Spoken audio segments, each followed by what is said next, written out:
اس میں آتا ہے رسول اللہ صلی اللہ علیہ وسلم نے فرمایا جس شخص کو جہنم میں سب سے آخر میں نکالا جائے گا اور اس کو سب سے کم درجے کی جنت ملے گی، تو اہل ایمان جو ہے نا، یہ ہمارا عقیدہ ہے، قرآن و سنت نے بیان کیا ہے کہ جو ایمان والے لوگ ہیں سزا کھانے کے بعد بالآخر وہ جہنم سے نکلیں گے۔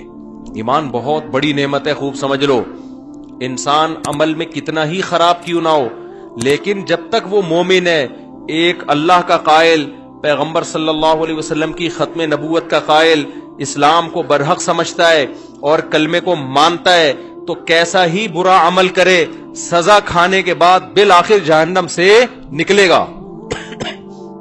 اس پہ اللہ رسول نے بہت واضح طور پہ بتا دیا ہے کیوں نکلے گا۔ یہ بھی حدیث میں آتا ہے، حدیث میں آتا ہے کہ جب گناہگار مسلمان جنہوں نے زنا کیا، نمازیں چھوڑی، شرابیں پی، جب جہنم میں جلیں گے نا طویل عرصے تک، تو کافر ان سے کہے گا کہ تمہارے ایمان نے، تمہارے مسلمان ہونے نے تمہیں کوئی فائدہ نہیں پہنچایا، تم تو ہماری طرح ہی ہو، ہم بھی جل رہے ہیں، تم بھی جل رہے ہو، تو ہم تو غیر مسلم تھے، تم مسلم ہو، تو تمہارے مسلم ہونے کا شناختی کارڈ میں بس تم نے مسلمان لکھوا لیا تھا، تو فائدہ کیا ہوا؟ تم بھی وہی، ہم بھی وہی، تو تم خدا کو مانتے تھے، اس سے تمہیں ملا کیا؟ نبی صلی اللہ علیہ وسلم نے فرمایا جب کافر مسلمان کو یہ طعنہ دے گا، اللہ کو غیرت آئے گی، غضب آئے گا، اور اللہ کہے گا یہ کیسے ہو سکتا ہے کہ جو مجھے مانتے تھے، جو میرے حبیب صلی اللہ علیہ وسلم پر اور پیغمبروں پر ایمان رکھتے تھے، جو موسیٰ کو اللہ کا نبی مانتے، عیسیٰ کو اللہ کا نبی مانتے، ابراہیم کو اللہ کا خلیل مانتے، آدم کو اللہ کا نبی مانتے، محمد صلی اللہ علیہ وسلم کو اللہ کا نبی مانتے، قرآن کو میرا کلام مانتے، جو مانتے تھے نماز پڑھنی چاہیے پڑھتے نہیں تھے، جو مانتے تھے شراب نہیں پینی چاہیے پی رہے تھے، لیکن مانتے تھے پینی نہیں چاہیے، اس کو اچھا نہیں قرار دیتے تھے۔ ایمان کسے کہتے ہیں؟ برائی کو برائی سمجھو آپ۔ جو مانتے تھے بھائی نشہ نہیں کرنا چاہیے، کرتے تھے، گناہگار سمجھتے تھے اپنے آپ کو، جو بد نظری کرتے تھے، لیکن وہ مانتے تھے کہ یہ اچھا کام نہیں ہے۔ کافر کسے کہتے ہیں پتہ ہے؟ برائی کرتا ہے اور کہتے ہیں اس میں حرج کیا ہے، اس کو کافر کہتے ہیں۔ شراب پیتا ہے، بولتا ہے بھائی میں پیتا ہوں، تیرے کو کیا تکلیف ہے؟ پیتا ہوں تو کیا ہے، اس میں کیا خرابی ہے؟ یہ تو مولویوں نے بولا ہوا ہے کہ نہیں پیو نہیں پیو، اسے کیا کہتے ہیں؟ یہ مسلمان ہے کافر ہے؟ بول لو نا یار، کیا ہو گیا یار؟ گناہ کو حلال سمجھ کے کرنا، گناہ کو برا سمجھ کے نہ کرنا، یہ عمل کیا کہلاتا ہے؟ کفر۔ ماں باپ کو اولڈ ہاؤس میں جمع کرا دیا، جیسے ہوتا ہے باہر ملکوں میں، بوڑھا ہو گیا، ابا چل بھائی تو ایدی سینٹر میں جا یار، ان سے بولو یار یہ غلط ہے نہیں کرو، تو کہہ رہے ہیں کیا ہے اس میں یار، وہ وہاں زیادہ اچھی کیئر ہو رہی ہے اس کی، تو اس میں کیا ہے؟ باپ سے بدتمیزی سے بات کر رہا ہے، اسے بولو بھائی، آج کسی کو بولو، کہہ رہے کیا ہے میرا باپ ہے تجھے کیا تکلیف ہے؟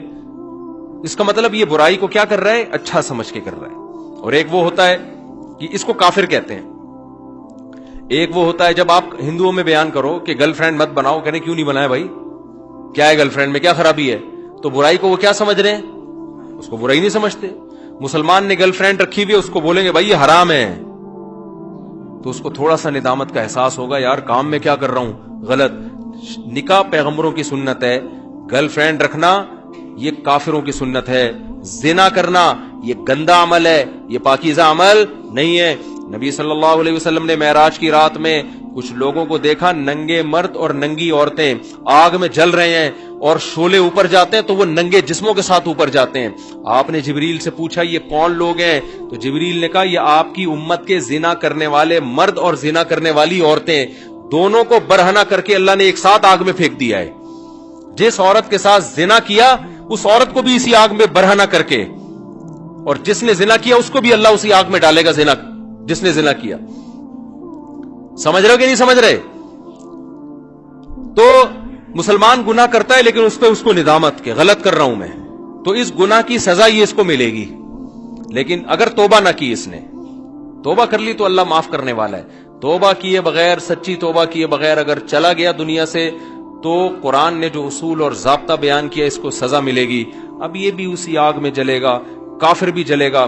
تو حدیث میں آتا ہے کافر ایک دن اس کو طعنہ دے گا اور کہے گا کہ تمہیں تمہارے ایمان نے کوئی فائدہ نہیں پہنچایا، تم اللہ کو مانتے تھے، ہم پتھروں کے بنے ہوئے بتوں کو مانتے تھے، تو کیا فائدہ ہوا؟ تم بھی ہماری طرح جل رہے ہو اور ہم بھی تمہاری طرح۔ تو اللہ کو غضب آئے گا، اللہ کو غیرت آئے گی کہ میرے ماننے والے جو برائی کو برائی سمجھا کرتے تھے اور مجھ سے توبہ استغفار کیا کرتے تھے، ان کو میں کیسے ان لوگوں کے برابر چھوڑ دوں جو میرا انکار کیا کرتے تھے؟ حدیث میں آتا ہے اللہ تعالیٰ فرشتوں سے کہیں گے کہ جس نے زندگی میں کبھی کوئی نیکی کی ہو اس کو جہنم سے نکال دو. بہت بڑی تعداد جہنم سے نکلے گی. پھر اللہ کہیں گے اب ایسا کرو، سفارشیں شروع ہوں گی. سفارشیں پیغمبر صلی اللہ علیہ وسلم شفاعت کریں گے. اللہ نبی صلی اللہ علیہ وسلم کی شفاعت کی برکت سے بہت سارے مسلمانوں کو جہنم سے نکالیں گے. پھر رشتہ دار سفارش کریں گے. آپ کا کوئی بیٹا عالم ہو، حافظ ہو، شہید ہے، کوئی آپ کا دوست ہے، جیسے دنیا میں یاد کرتے ہیں نا، نادرا کی لائن میں لگے ہوئے، اندر کوئی تعلق والا نظر آ گیا، آنکھ ماری یار، وہ آ جاتا ہے، وہ بھی آنکھ مارتا ہے. ہمارے ایک دوست تھے اتنے چھوٹے سے نا، وہ پاسپورٹ کی لائن میں کھڑے ہوئے تھے. ہم نے ان سے پوچھا یار کوئی آپ کے ساتھ دلچسپ واقعہ ہوا ہو؟ ان کا قد بیچاروں کا بہت چھوٹا، پاسپورٹ کی لائن میں کھڑے ہوئے تھے. تو ہم نے کہا کوئی واقعہ کہہ رہے ہیں میں پاسپورٹ کی لائن میں کھڑا ہوا ہوں، مجھے بلا ہی نہیں رہا ہوں. تو میں نے کہا یار اتنے لوگ مجھ سے پہلے چلے گئے، مجھے تو بلا. کہہ رہے بھائی تو کھڑا ہوگا تو تجھے بلاؤں گا نا، تو بیٹھا ہوا کیوں ہے؟ سمجھ آ رہی؟ پھر کہتے ہیں میں نے ایسے اچھل کے بتایا بھائی میں بیٹھا ہوا نہیں ہوں، میں کھڑا ہوں. تو عجیب عجیب واقعات ہوتے ہیں پاکستان میں. تو جیسے ہوتا ہے نا یار، اب دنیا میں تو یہ غلط سمجھا جاتا ہے، لیکن اللہ تو اللہ ہے. اللہ اس تعلقات کا فائدہ پہنچائے گا. شہید سفارش کرے گا، علماء شفاعت کریں گے.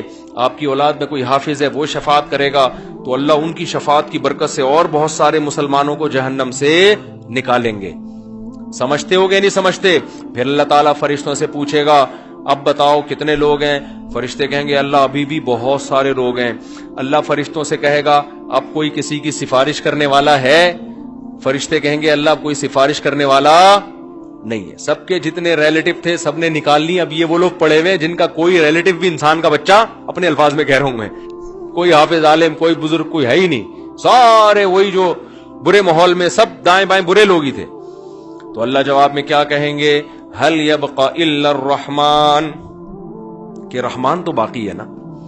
جب پیغمبر کو اپنی امت پہ ترس آ سکتا ہے، دوستوں کو دوستوں پہ ترس آ سکتا ہے، اولاد کو ماں باپ پہ، ماں باپ کو اولاد پہ، شوہر کو بیوی پہ، بیوی کو شوہر پہ ترس آ سکتا ہے، اور مجھ سے سفارش کر کے نکلوا رہے ہیں، تو میرا بھی تو اپنی بندوں سے خالق اور مخلوق کا تعلق ہے، تو میں بھی تو نکالوں گا نا.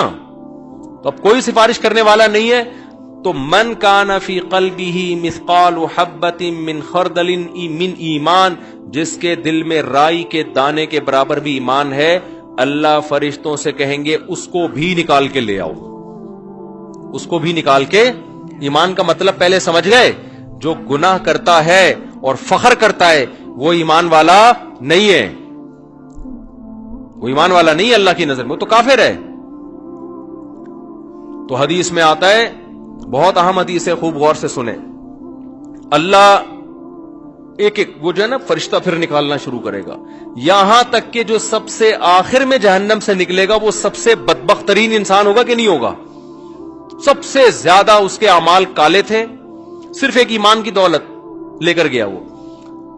تو نبی صلی اللہ علیہ وسلم نے فرمایا کہ جب اللہ تعالیٰ اس کو نکالیں گے. اس حدیث کے راوی ہے عبداللہ ابن مسعود رضی اللہ تعالیٰ عنہ.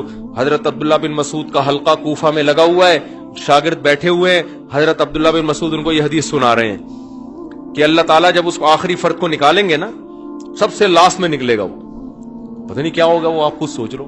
سب سے آخر میں نکلے گا وہ، تو وہ کہے گا کہ میرا رخ اس جہنم سے پھیر دیا جائے. اس سے نفرت ہوگی آگ سے، اللہ اس کا رخ پھیریں گے.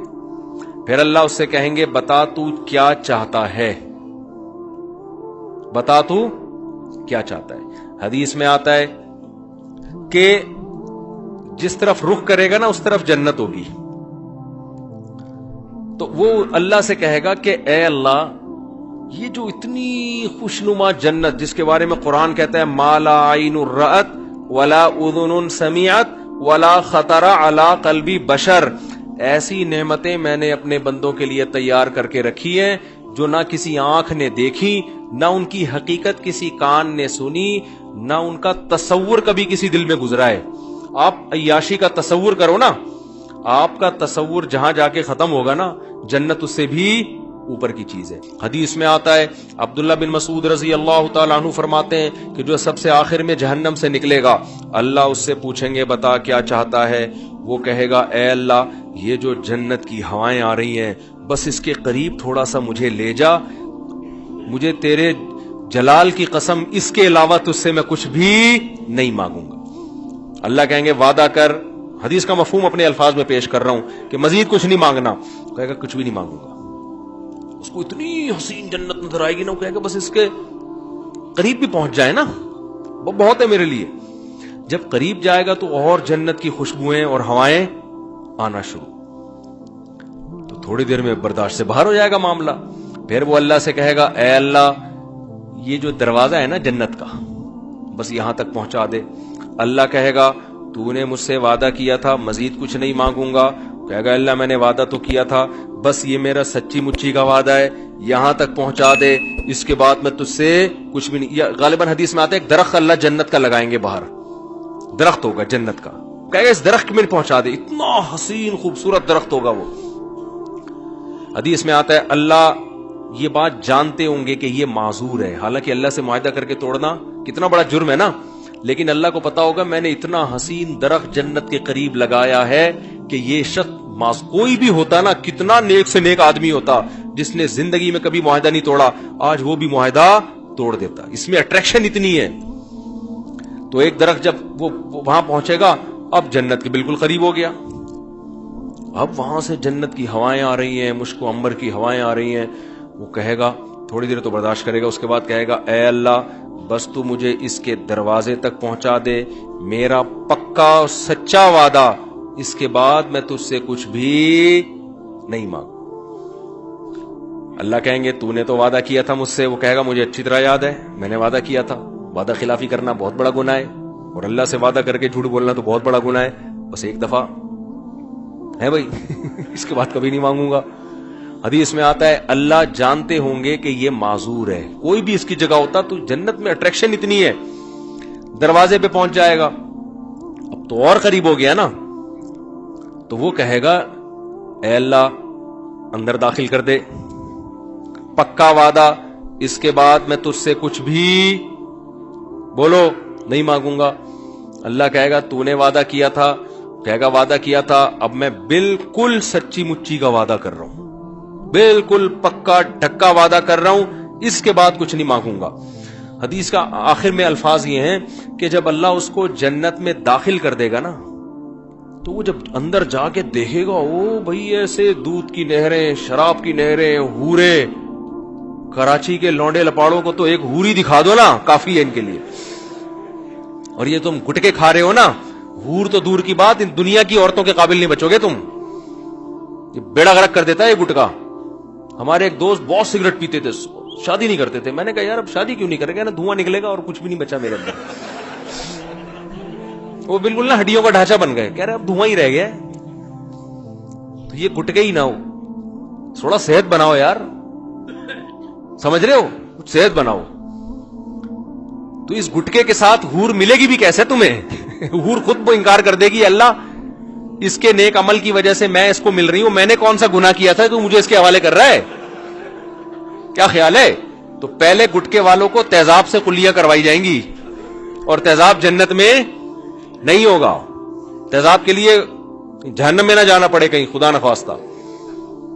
تو چھوڑ دو یہ منہ کے کینسر سے کتنے لوگ میں نے مرتے ہوئے اپنی آنکھوں سے دیکھے ہیں جوانی میں. تو خیر, تو حدیث میں آتا ہے جب وہ جنت کے اندر جائے گا نا, اتنی حسین جنت, اتنی خوبصورت جنت کہ وہ اللہ سے کہے گا کہ اے اللہ تو اللہ ہو کے میرے ساتھ مذاق کر رہا ہے. یعنی اس کو تصور ہی نہیں ہوگا نا کہ اللہ مجھے اتنی خوبصورت جنت میں داخل کر سکتا ہے. یہ تو ممکن ہی نہیں ہے کہ یار اتنے میں کہاں اور یہ اتنی خوبصورت جنت عیش و عشرت والی کہاں. عبداللہ بن مسعود رضی اللہ تعالی عنہ, انہوں نے جب یہ حدیث سنائی تو یہ حدیث سنا کے مسکرانے لگے. صحابہ کیسے نبی سے محبت کرتے تھے یار. یعنی نبی صلی اللہ علیہ وسلم نے حدیثیں سناتے وقت جو انداز تھا نا, صحابہ کوشش کرتے تھے پیغمبر کا قول سناتے ہوئے ہمارا انداز بھی وہی ہو جائے.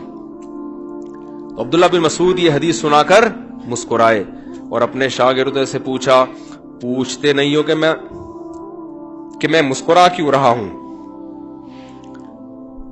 شاگردوں نے کہا، بتائیے آپ کیوں مسکرا رہے ہیں؟ انہوں نے کہا کہ نبی صلی اللہ علیہ وسلم نے جب یہ بات ہمیں سنائی نا کہ وہ شخص اللہ سے کہے گا، اے اللہ تو اللہ ہو کے مجھ سے مذاق کر رہا ہے بھائی